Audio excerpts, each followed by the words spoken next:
పెట్టనమ్మ ఎట్లాగూ పెట్టదు, పెట్టే మూన్ డాష్కి డాష్ ఏమైంది అన్నటువంటి సామెత ఉంది.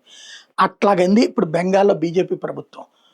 ఇదివరకు మమతా బెనర్జీ టైంలో మహిళలకి 1000 రూపాయలు చొప్పున డబ్బులు ఇచ్చేది. అందులో 30 లక్షల మంది దాకా అనర్హులకి ఇచ్చారు. ఇప్పుడు ఈ కొత్తగా బెంగాల్లో బీజేపీ ప్రభుత్వం అధికారంలోకి రాకముందు ఇచ్చిన హామీ, అర్హురాలైన ప్రతి మహిళకి కూడా 3000 రూపాయలు ఇస్తామని అన్నపూర్ణ పథకం అని పెట్టారు. దాంట్లో భాగంగా తాము అధికారంలోకి రాగానే ఆ పథకాన్ని స్టార్ట్ చేశారు. ఈ స్టార్ట్ చేసే క్రమంలో ఈ బంగ్లాదేశీ చొరబాటుదారులు కింద ఎవరైతే అనర్హులయ్యారో వాళ్ళకి ఇవ్వట్లేదు. వాళ్ళు దాదాపు 30 లక్షల మంది ఉన్నారు. మిగతా వాళ్ళకి ఇస్తున్నారు. దాదాపు 30 లక్షల మందికి ఇస్తున్నారు. నెలకి 3000 రూపాయలు చొప్పున డబ్బులు. ఈ తీసుకున్న వాళ్ళ సంతోషం కంటే తీసుకొని వాళ్ళ ఆవేదన ఎక్కువైంది. ఆ మహిళలు రోడ్డెక్కుతున్నారు. వాళ్ళకి తృణమూల్ కాంగ్రెస్ అండగా నిలబడుతుంది.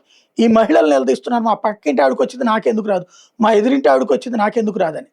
ఈ సంతృప్తి పడ్డోళ్ళు రోడ్డెక్కరు కానీ అసంతృప్తి చెందే వాళ్ళు రోడ్డెక్కుతారు. వాళ్ళ ఉద్యమం ఇప్పుడు కొత్తగా వచ్చిన బీజేపీ ప్రభుత్వానికి కొత్త కష్టాలు తెచ్చి పెడుతుంది. వీళ్ళు ఏం చెప్తారంటే వాళ్ళకి వెరిఫై చేస్తున్న వాళ్ళకి కూడా భవిష్యత్తులో చూస్తామంటున్నారు. ఇప్పుడు మమతా బెనర్జీ టీం ఒత్తిడి తెచ్చి వాళ్ళకి డబ్బులు ఇప్పించి, అదిగో బీజేపీ చేయకపోతే మేము చేయించామని చెప్పడానికి సిద్ధపడుతుంది.